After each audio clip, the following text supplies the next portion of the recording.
Čaute ľudia, vítam vás pri ďalšom videu a dnes si ukážeme, ako si urobiť domáce smažené rezance s brokolicou, šampiňónmi, kukuricou, kuracím mesom. Naozaj taká veľmi dobrá zmes, ktorú nám vždy robievala mamina, ale nie s takýmito vlastne rezancami klasickými, ale s obyčajnými nejakými takými niťovkami. Neviem, ako sa tá cestovina presne volá. Je to akoby také hniezdo, tu vám to môžem niekde dať, aby si to mohli pozrieť. Napíšte mi dole do komentárov, že jak sa tá cestovina volá, ale myslím, že to sú klasické slíže nejaké také. No a my si to spravíme dneska na ten azijský spôsob s takýmito rezancami, čiže môžeme ísť na to. Prvé si uvaríme rezance, čiže zoberiem si nejaký hrniec.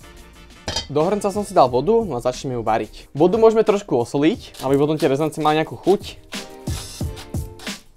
Voda nám už vrie, no a ja si teraz pridám do vody tieto rezance, ja si ich tam pridám nejakých 200-240 gramov, to mám približne na také 2 porcie. No budeme ich variť približne také 4 minútky.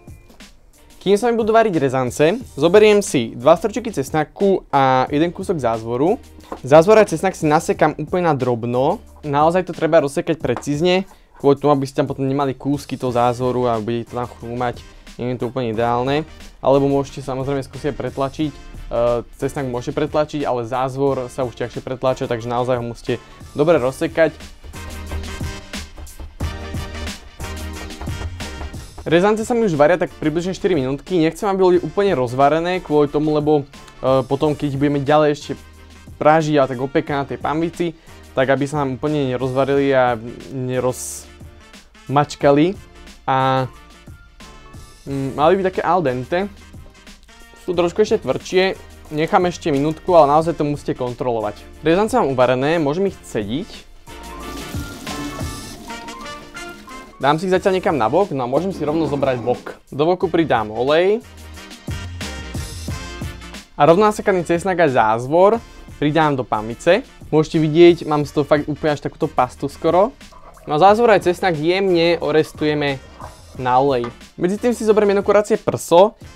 Hovorím, je to tak na tie 2 porcie, ale ak by ste neboli úplní jedáci, tak určite z toho spravíte aj 3. A môžem si mäso nakrájať na menšie kúsky. Mäso si rovno hodím do panvice k cesnáku a zázvoru. Dáme silnejší plameň, no a mäso budeme pekne restovať do zlatista. Mäso môžeme trošku okoreniť a osoliť.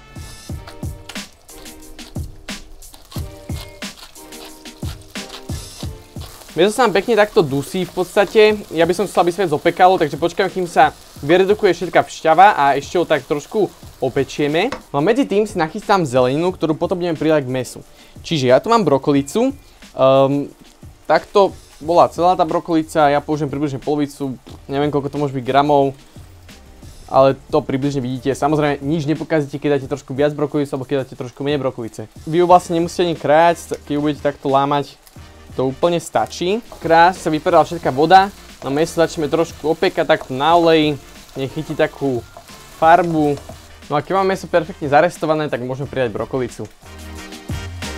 Prehadzujeme a restujeme aj brokolicu na plnom plameni.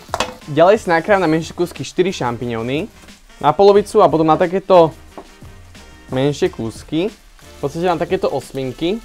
Krásne sa nám všetko restuje dokopy. No a šampiňóny môžem taktiež pridať do panvice. Šampiňóny pustia trošku šťavy aj, takže zase tam bude trochu vody, ale to neprekáža až tak. Do panvice môžeme rovno pridať aj približne nejakých 150 až 200 g kukurice. Šťavu z kukurice dáte preč tak, že tento poklop dáte naspäť, keď ho dáte dole a môžete rovno vylievať.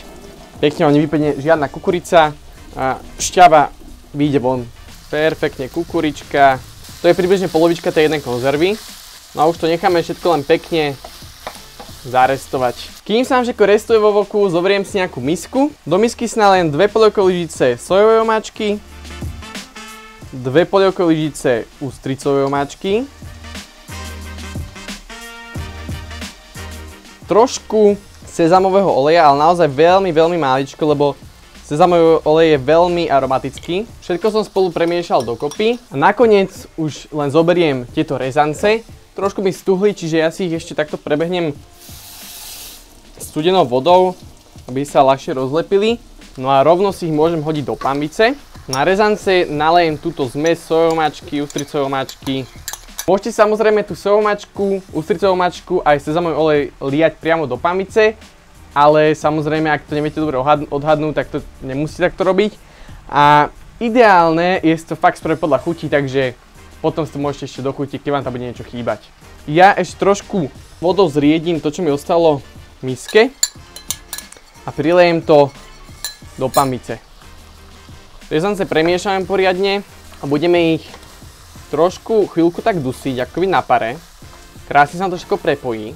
A potom ešte budeme ďalej dusiť, až kým sa nám nevyparí všetká voda a trošku si ich zarestujeme ešte na tej pambici. No, rezance máme hotové, krásne sa mi zarestovali so všetkou to zeleninou. Vyzerá to naozaj perfektne a ešte lepšie to aj vonia. No a teraz to už môžeme dať nakoniec všetko na tanier.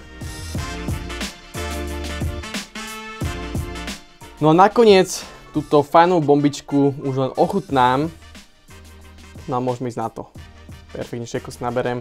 Dúfam, že máte radi brokolicu, lebo tá brokolica tam je neskutočná, ako fakt, že strašne dobrá. A ak nemáte radi, tak si to fakt vyskúšajte, lebo táto kombinácia, uvidíte, že to je proste pecka. Ľudia, toto si naozaj všetci vyskúšajte a dole do komentárov mi potom napíšte, že ako vám to chutilo. No ja dúfam, že tento recept sa vám páčil, ak áno, tak určite like, koment a odber. Dole v popise je ešte link na takéto moje zástery a trička, čiže ak by ste ma chceli podporiť a takým iným spôsobom, tak si ich môžete zakúpiť. Dole v popise je link. No a uvidíme sa na budúce a čaute.